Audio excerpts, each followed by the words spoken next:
It aims to raise $7.5 billion for vaccines, medicines, and diagnoses to be developed for the coronavirus and made available around the world. Jean-Claude Trichet, a laudable effort. At the same time, the fact that you have to hold a telethon highlights the fact that there is no Europe-wide health policy. It's done on a nation-by-nation basis. What are your thoughts when you see that the EU is, well, some might say, reduced to running telethons? Yeah, well, I mean, the problem is that everybody is confined. So it's not abnormal that it is a video conference. By the way, it's not only a European one. It is a European initiative calling the rest of the world to step in. And it demonstrates clearly, I think it's a very laudable initiative of the European. I also think that it is only possible. Let's begin with the day's news. This Monday, an EU-led online fundraising event is taking place. It aims to raise $7.5 billion for vaccines, medicines, and diagnoses to be developed for the coronavirus and made available around the world.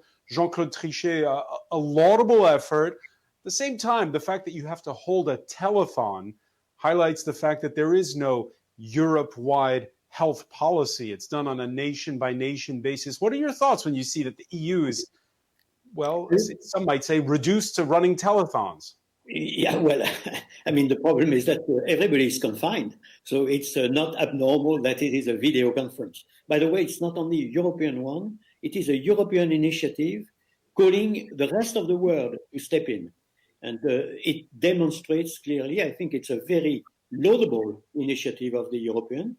I also think that it is only possible because there is no leadership at the global level. There is no multilateral spirit.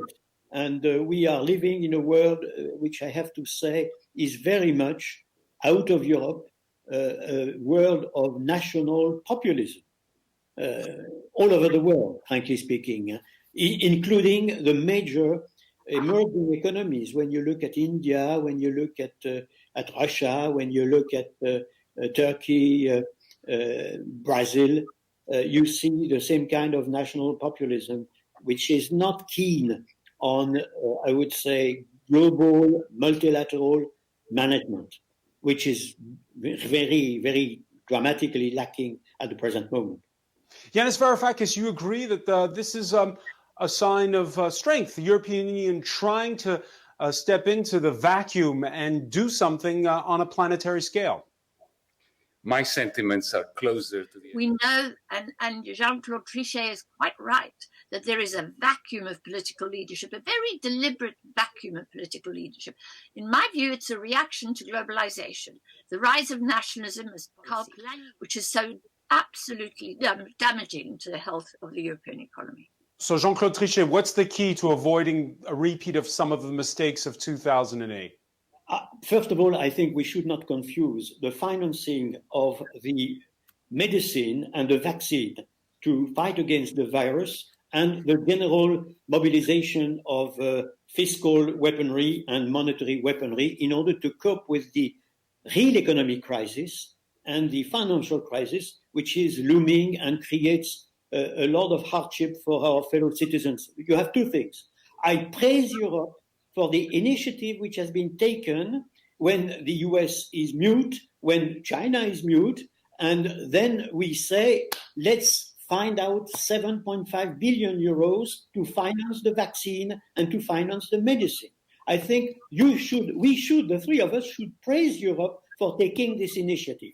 Now, of course, we have a lot of things to do, other things to do. What I observed myself after the previous crisis in 08, 09, 10, 11, and so forth, I observed that the over-indebtedness of the world has continued to augment considerably. So when this crisis, which had nothing to do at the beginning with the finance or real economy, but when it started, we were in a very weak position because of this over-indebtedness.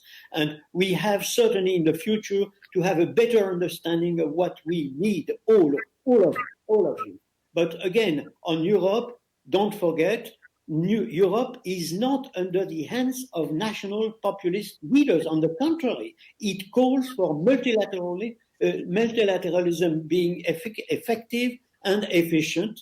And I think, again, we should all praise Europe for that. And Yanis Varoufakis was bemoaning the fact that Europe projected more strength in the past than it does today. You have the president of the European Commission, Jean-Claude Trichet, who is calling for a bigger EU budget at this time. Is that the way to go? I think there is a decision in principle to go along this call of Ursula von der Leyen. I think that the problem we have at the present moment is how to finance that. She even said we would need over a year something like €1 trillion. So we'll see what happens. The problem is that it is blocked because there is no agreement at the moment I'm speaking on how to finance that, whether it would be with Eurobonds, Corona bonds, and so forth.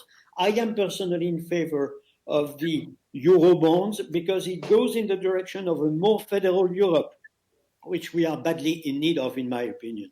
That being said, what counts is to mobilize the weaponry and be able to deal with the present dramatic circumstances. So I would say, if it goes through the budget of the Commission, okay, let's go. Let's decide as soon as possible.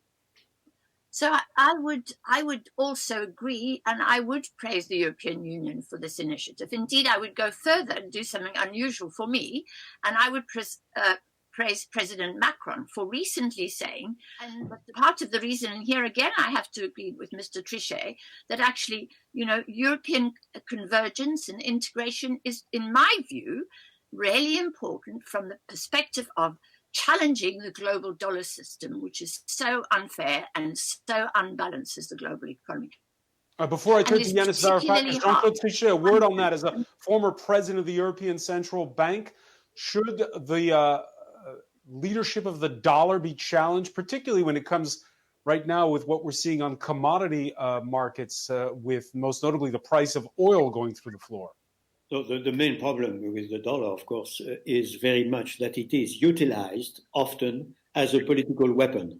And we could see that in Europe when we had a disagreement with the US on Iran. And the fact that the dollar was utilized against us because we were following the previous treaty and the US had decided to reject the previous treaty. But all being said, I would again say it depends on what you say and what is behind the word globalization. In my opinion, there is a good globalization, a better globalization, a much better globalization, but we cannot reject the fact that we are in a single planet. We cannot reject the fact that we are human beings and prone to the same viruses. So we are very, very much very close together. I mean, and of course, I take it that we have to change our management of globalization in many dimensions in order for it to be sustainable in the very long run. Yanis Varoufakis, you agree? Well, I couldn't disagree more. Because globalization is not about internationalism. Globalization is the opposite of internationalism. To borrow in the money markets. Yeah. Now, that is not a Eurobond. Jean-Claude Trichet, has the moment passed? No. Is it too late? First of all, we should not confuse everything. Corona bond would be borrowing, and so the counterpart would be loan. And the various countries issuing the various treasuries would be joint and several in guaranteeing these Corona bonds. So I agree with the concept, but we should not say that it is totally different from what Ursula could do with the possibility of herself for the sake of the full European Union borrowing and then helping the countries that need help. So I don't agree on the fact that it's a total failure. It's another way. And again, I agree with you because I am in favor of the Corona bonds. But we should not, throw the baby with the bathwater. No, let's be frank. And on globalization, let me only say that if poverty has been fought against in China very successfully, if poverty is fought all over Asia quite successfully, it's also because there was some kind of link at the level of the planet. So it has to be improved considerably. It has to be rearranged. It has to be sustainable. But to say that it was only in favor of the wealthiest country is wrong. After World War II, the US had half of the GDP of the world. Today, the full body of the G7 represents only less than 30% of the GDP of the world, and it will continue to shrink. So let's accept that there are liabilities, a lot of them, and also some assets in what has been done over the last 30, 40 years. But I agree that we have to improve a lot.